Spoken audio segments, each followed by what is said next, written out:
Peyğəmbərlə Həzrət Əli əleyhissalam gedir yoluna. Görür ki, 4-5 nəfər bir hambala aparırlar dəfn eləməyə. Peyğəmbər deyir, buna əl vurmayın, özüm bunu qəbrə qoyacam.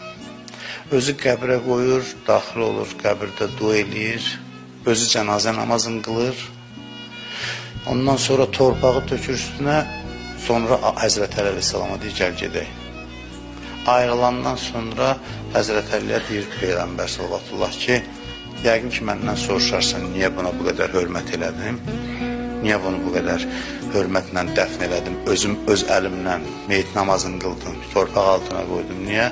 Deyir, niyə görə ya Rasulallah? Deyir, çünki gördüm, ürəyində, qəlbində sənin məhəbbətin var. Sənin məhəbbətin, sənin sevginin əlamətini gördüm bunda. Ona görə də bu şəkildə sayğı göstərdim, hörmət göstərdim.